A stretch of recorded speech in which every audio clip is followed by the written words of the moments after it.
Tom Gabriel Warrior of HELLHAMMER, CELTIC FROST, TRYPTYKON, and Triumph of Death. And Mia Wallace. And you're watching Loud TV. Ooh.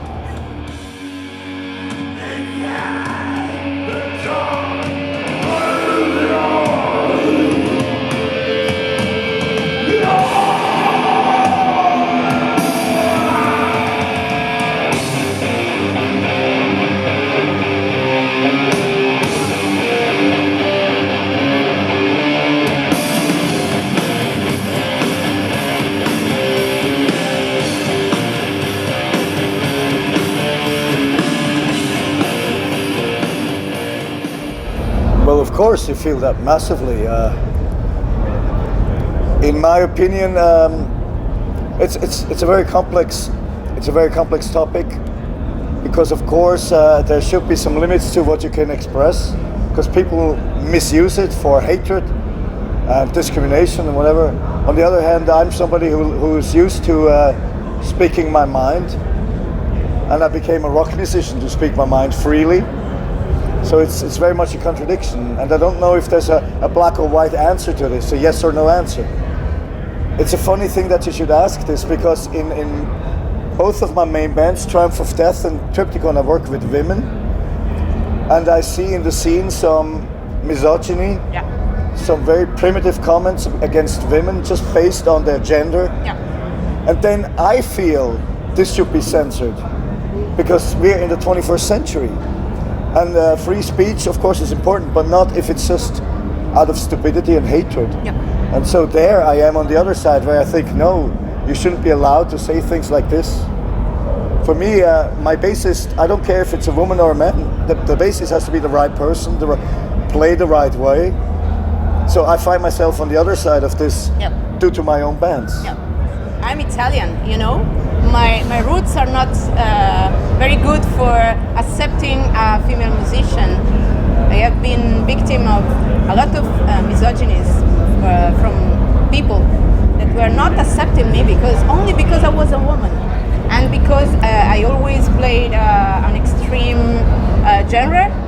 Oh my God, women has only to do, do stuff in the kitchen and raise kids or things like this. They don't have to stay on a stage. I see phenomenal female musicians, and you shouldn't even have to say female-male musicians. Exactly. But like you say, it's more and more, and I think it's good, because why shouldn't women be out there? It's a music to be enjoyed by all of us. Maybe in connection to this, Triumph of Death is managed by a woman. This is the same woman who has managed TRYPTYKON and before that Celtic Frost for 14 years. And she's literally the best manager I ever had in my entire career. And she's a badass. So yeah, she's more rock and roll than me. Can you tell us about her? Why is she the best? What makes her better than what you've had? In all honesty, in the 1980s and 90s, I had a series of male managers who always promised heaven and hell and the biggest things, and hardly anything ever happened. It was just big mouth, hot air. And with Antje Lange, who's managing us now, she only promises what she can actually deliver. It's totally realistic, it's totally professional. She's totally open, and there's no problem she cannot address. It's just like day and night. I don't know why, but it seemed to me, at least in the 80s and 90s, men in the scene had to prove their testosterone. They had the feeling. They had to prove how badass they are. Whereas she's just proving herself with her work. And it's actually the same with having a female bassist. It's much less macho talk and much more action. And I really prefer this. I'm not here to talk. I'm here to play.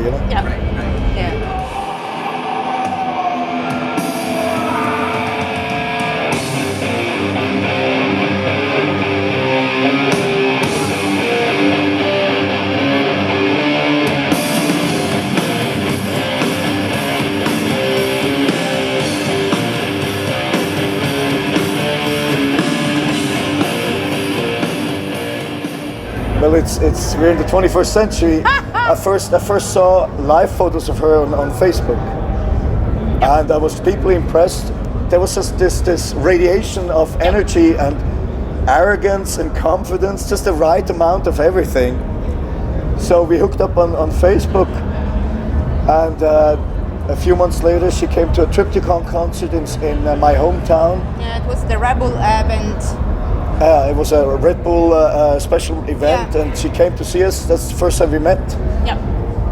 And the rest she probably has to tell, because she was in a black metal band, and her co-founder died, and she found herself without a band, and the next step was relatively small.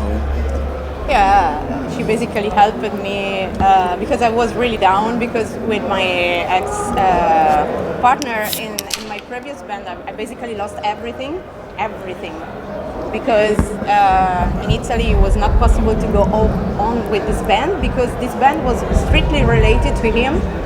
But we co-founded this band, but Italy was not accepting that the only one who was there was a woman.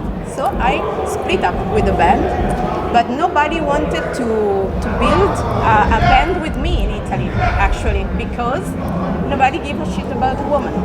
And so I have to thank Tom, because he gave me this platform to prove that I am worthy to be on stage, that I have some kind of skills. You know, I'm not only, the pretty one that is on stage because she's blonde. No, I actually can write music. She kicked my ass with her energy, and the people who didn't give her a chance in Italy, now she's playing with Abbat and with Tom Warrior, and they see what they missed.